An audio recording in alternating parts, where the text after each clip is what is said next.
Yeah, guys, we talking about nothing but high school football right now. I know I've gotten away from it since the last time I did a reaction to the Tucker game versus Southwestern Cab. But yeah, Lord Lovejoy was riding high off that win that they got off the Tucker Tigers last week. And today they were playing at Langston Hughes High School. Yes, Langston Hughes High School and Langston Hughes High School and Lovejoy High School is ready to get it on. It's a tough task for Lovejoy to keep that undefeated season going on today. And you know what? They did fall a little short, but we're gonna break it down right after the jump.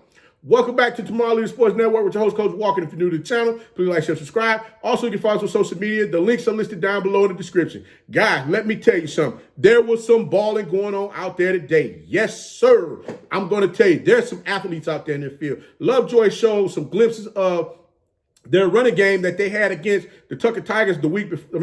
Against Tucker Tigers on Monday. The only problem was 24 didn't get going as well as he did against Tucker the week on Monday. But the quarterback, he was as elusive as always. Quarterback number 3, Stephen Craig, scrambling for yards when Lovejoy didn't have much of a running game going. I mean, if he wasn't running out of the pocket, it wasn't much. It just wasn't much there. I guess that forefront that Langston Hughes ran against them pretty much kind of stifled things, and they were able to stuff them holes a little bit better than what Tucker did the week before, running out of the 3 front that Tucker has been running since God knows how long. But yes, guys, number 24, he finally got things rolling in the second half. When I tell you that young man is a load, he is a true load to bring down once he gets those shoulders square. But for the most part, Langston Hughes was able to keep those shoulders from getting square for him to really get running. But when he did, oh my God, it was just like a bull in the China store. He was just busting up everything, trying to get down to the goal line and score the ball. But guys, let me talk about Langston Hughes here for a second. Langston Hughes High School, they run a 2 quarterback system. They have 2 quarterbacks. One's a junior and one's a freshman. I'm gonna start with the junior first. All I'm gonna say is, hey, listen, to have 2 quarterbacks that are that good, boy, listen, look here. That's a good problem to have in the playoffs. But, man, during the season when you got to sit that type of talent on the bench, that's going to be a tough task to handle because, folks want to play ball. And, man, when you sit back and look at how methodical each one of these young men are, they both bring something different to the table. And, guys, listen, all I can tell you is this. Number 2, Xavier Smith, who, like I said, he's a junior. He took the Langston Hughes team down the field, scoring on a 20-yard touchdown pass.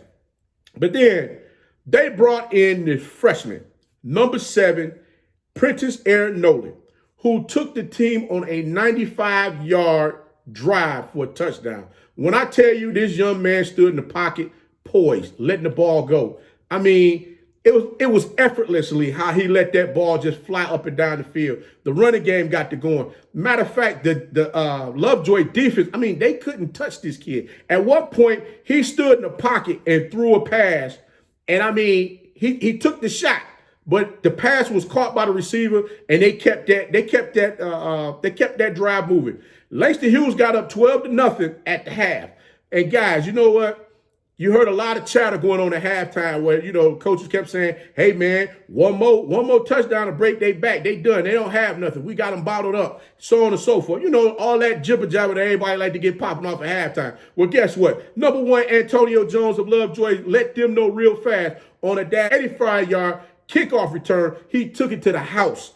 And I mean, this kid here he let them know, you will not stop me. Man, listen. I don't know. This kid took so many shots coming up that sideline. I'm still trying to figure out what in the world kept this man from falling down or being tackled. But he would not be denied. He let his team know, hey, look, I'm putting y'all on my back. Let's go. And when I say he put that battery pack in them Lovejoy players, he got them Lovejoy players ready to rock and roll. And guess what? They came back out there and they brought a fight to Langston Hughes. And Langston Hughes was trying to figure it out on which way they wanted to go. And at that point in time, the offense started really sputtering because they couldn't really get it going. Number 11 for Langston Hughes, that's their moneymaker right there. That young man there makes plays, man, within a blink of an eye. But when they had him bottled up where he couldn't get loose, the offense was stagnant. I mean, it just didn't flow. So, they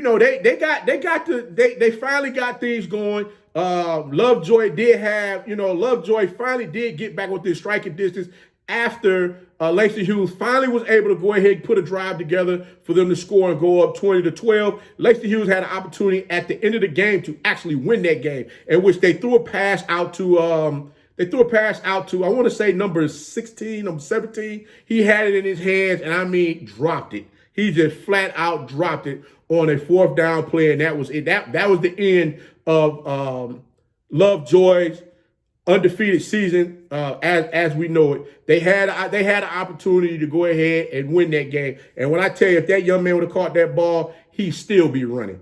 Matter of fact, he'll still be running to the next presidential race. That's how far he'd still be running, because no one was going to touch him. That kid was wide open. But guys, we got some good football going on next week. We got some good football going down next week. Matter of fact, Langston Hughes plays the Tucker Tigers next week, and Lovejoy got Westlake. I remember seeing Westlake at the Tucker game on Monday, and Westlake was up top. They was doing a lot of talking. Boy, they said, yeah, Lovejoy, we seen everything we need to see on what y'all can do. But hey, Lovejoy, go on out there and show them what time it is. Let them know, hey, look, y'all take that one loss in stride, but y'all still here to try and win this region. Go get that work, man. But guys, hey, y'all continue to keep playing great ball out there. Coach Walker's proud of you, and thank you guys again for playing thank you guys again for leaving it all out there on the field. That's what it's all about, guys. Leave it all out there on the field. But guys, until next time, if you like the content, please like, share, subscribe.